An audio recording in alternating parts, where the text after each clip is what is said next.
Alors ce matin, je voulais te parler des 3 raisons pour arrêter d'utiliser le motoculteur. Peut-être que toi tu utilises un motoculteur ou peut-être que dans ton entourage il y a des personnes qui utilisent un motoculteur.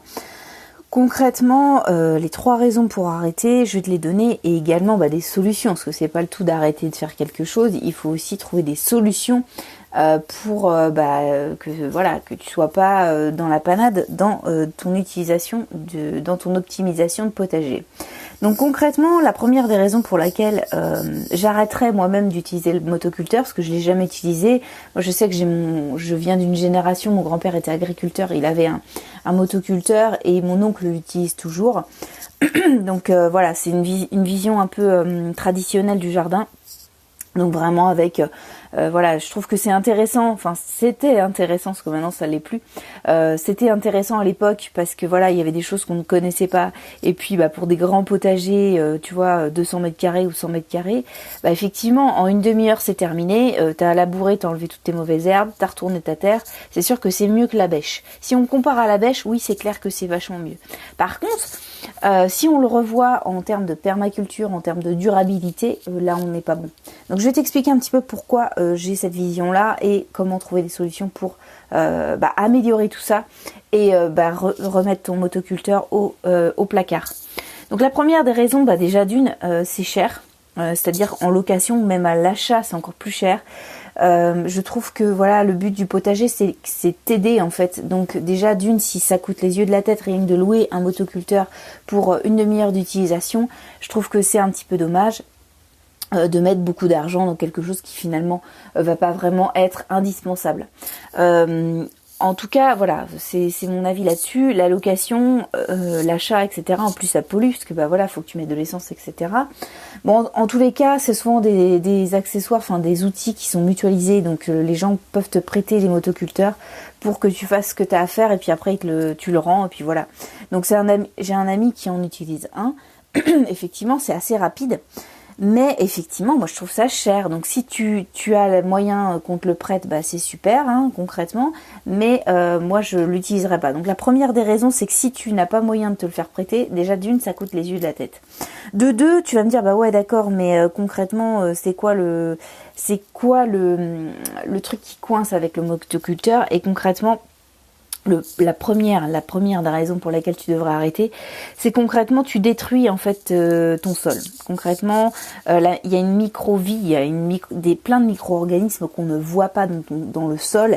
Et concrètement, quand tu arrives avec ton motoculteur, tu vois, c'est des trucs à moteur, ça détruit un peu, ça détruit complètement même tout à fait toute la vie de ton sol. Et donc tu vas jusqu'à 30 cm, donc autant dire que jusqu'à 30 cm tu détruis toute la vie microbienne qui se situe dans ton sol. Les vers de terre, n'en parlons pas, ils sont détruits, ils sont labourés en fait, concrètement. Donc toute cette vie, en fait, elle est détruite, et ce qui fait que tu repars sur une page blanche. Alors encore pire si tu fais ça 2 fois l'année, tu repars sur une page blanche au niveau de ton sol. C'est-à-dire qu'il y a plus de vie, en fait. Sur 30 cm, il n'y a plus rien. Donc il faut attendre, il faut que tu aies du temps avant que ta vie microbienne revienne, jusqu'à ce que tu redétruises au mois de septembre parce que tu relaboures. Et donc finalement, c'est un cercle vicieux, c'est-à-dire que tu détruis ta vie, elle a du mal à revenir, et puis plus ça va, plus tu laboures, et moins ta vie va revenir, et donc ton sol va se dégrader en termes de résistance, en termes d'aide, parce que finalement moi je joue beaucoup sur l'aide microbienne, sur la nature, et donc finalement tu détruis ce sol là, que ça soit avec la bêche, et encore pire avec un motoculteur, parce que moi tu vois j'utilisais la bêche à l'époque parce que j'ai un petit jardin, donc un motoculteur n'avait aucun sens. Mais effectivement la bêche et le motoculteur, je dirais que le motoculteur est encore pire que la bêche, mais concrètement c'est le même travail, mais beaucoup plus rapide. Et donc finalement ton ver de terre il n'a pas le temps de s'échapper, il va partir dans le motoculteur, et concrètement il va se faire broyer. Et donc on voit la qualité d'un sol au nombre de vers de terre qu'on a sur une parcelle donnée. Donc finalement ça peut être intéressant pour toi. Regarde concrètement dans quel état est ton sol, et donc le motoculteur, déjà d'une, ça va détruire toute cette vie qu'il faut épargner, parce que pour moi c'est un allié énorme dans ton jardin. Ça va t'aider énormément dans ton équilibre de sol, dans la nourriture, ça va aérer les sols pour tes plantations, c'est l'idéal en fait.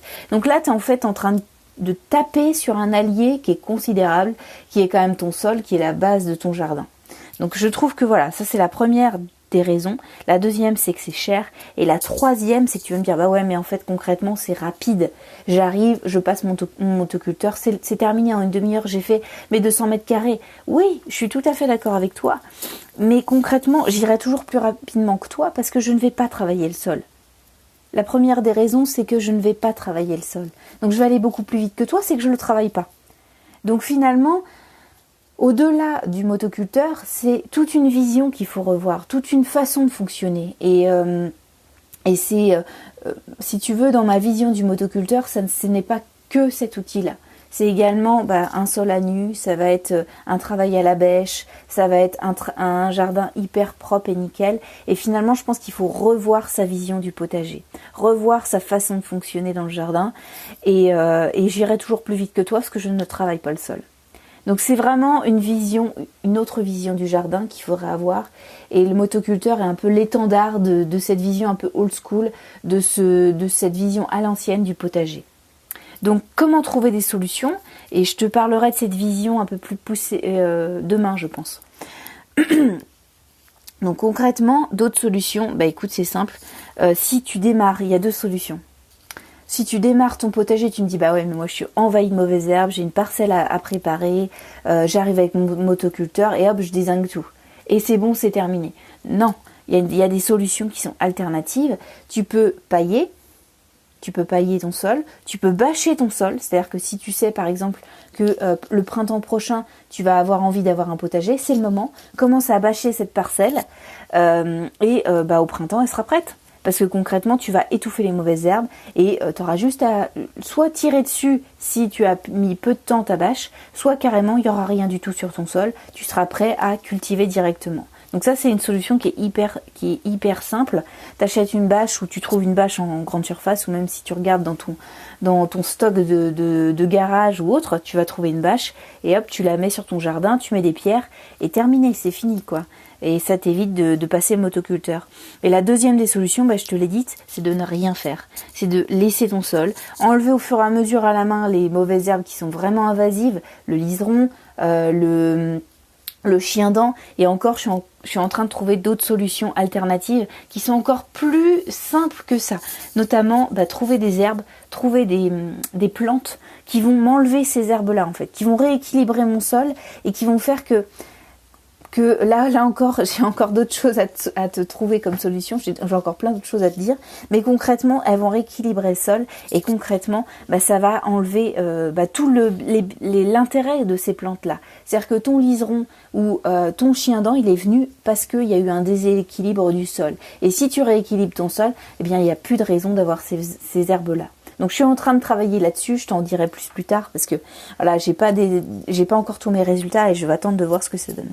Mais concrètement, il y a des solutions pour arrêter de faire ça, il y a des solutions beaucoup plus simples parce que au-delà du motoculteur, au-delà de notre vision, au-delà du bienfait de l'environnement, moi je suis une feignante. Je suis quelqu'un qui va faire que mon jardin, j'ai envie d'aller à l'essentiel.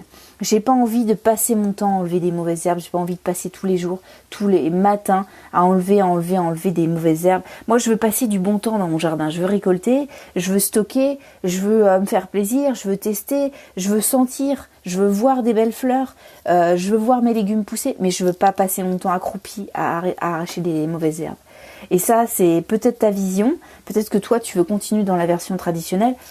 C'est à toi de voir. Peut-être que dans 10 ans, tu reviendras me voir et tu me diras en fait, j'ai dégradé mon sol s'est détérioré, j'arrive plus à faire pousser mes légumes, comme c'est le cas aujourd'hui de ma voisine, ça fait 10 ans qu'elle fait la même chose. Maintenant, elle n'arrive plus à avoir des tomates. Je dirais même qu'elle n'arrive plus à avoir grand-chose. Parce qu'elle ne nourrit pas son sol, parce qu'elle passe à la bêche et elle passe aussi d'autres outils tous les jours pour enlever les mauvaises herbes. Voilà, elle s'en est là. Maintenant, elle voit toutes mes récoltes aujourd'hui. On est quasiment sur les mêmes parcelles. En termes de climat, on est sur la même chose. Et donc finalement, elle revient un petit peu en arrière. Et elle commence à me demander des conseils. Donc voilà, c'est comme ça, j'aimerais que tu évites d'arriver à ce point de non-retour parce que partir d'un sol qui est déjà dégradé, qui est déjà détérioré est beaucoup plus difficile que de partir d'un terrain qui est neutre et qui va avoir toute la vie microbienne qui est déjà sauvable ou qui peut être sauvée ou qui n'est pas dégradé. Et donc j'aimerais que tu arrives à arrêter cette course vers justement ce point de non-retour, parce que je pense que c'est une impasse de continuer d'utiliser ces outils, d'utiliser la bêche, d'utiliser le motoculteur. Et finalement, dans 10 ans, on reviendra en arrière, on dira non mais en fait j'ai plus de vie microbienne, j'ai plus d'aide, je ne sais pas comment la faire revenir, et tu pourras peut-être pas la faire revenir. Et c'est comme ça qu'on s'est retrouvé à revoir un peu notre copie au niveau des agriculteurs.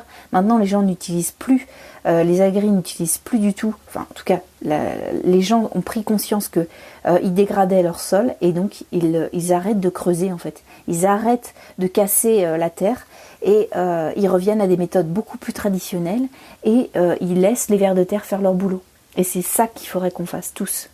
Donc voilà, j'espère que ça t'a aidé, que ça t'a permis de prendre conscience des intérêts que tu pouvais avoir à passer en mode jardin 2.0, parce que là on n'est plus sur du jardin traditionnel comme faisait mon grand-père, tu vois, plus le jardin de grand-papa, mais un vrai jardin qui respecte l'environnement, qui te respecte toi, qui respecte ta terre. Et dans 10 ans tu pourras encore jardiner, et c'est ça l'intérêt. Dans 10 ans tu pourras toujours continuer à jardiner, ce qui n'est pas le cas de ma voisine ou ce qui n'est pas le cas de mon grand-père s'il était là aujourd'hui.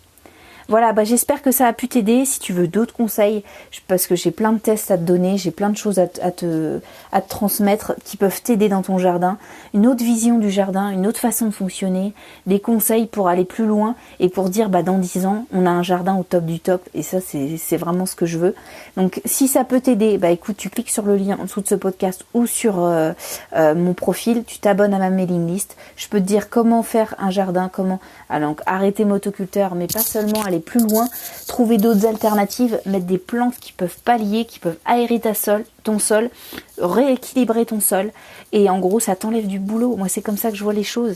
Un jardin au top, peu de temps à y passer, des techniques qui sont hyper simples, c'est pas des trucs compliqués, c'est à la portée de tous. Il faut juste connaître son jardin, savoir de quoi on parle, savoir se former. Ça va te faire gagner un temps fou, ça va t'éviter les erreurs de débutants, les erreurs que moi j'ai faites. Et voilà, donc c'est ce que je partage dans mes mails tous les jours. Je t'envoie des mails sur comment améliorer son jardin. C'est gratuit, tu t'abonnes. Si ça t'intéresse plus, tu te désabonnes. Et moi j'aime pas les systèmes chiants et j'aime bien les trucs simples. Donc si ça t'intéresse, tu cliques sur le lien en dessous de ce podcast ou sur mon profil, tu t'abonnes, tu mets ton adresse mail, et je te retrouve demain pour des nouveaux mails, pour des nouvelles astuces. Voilà, écoute, jardine bien, et puis je te dis à demain. Salut!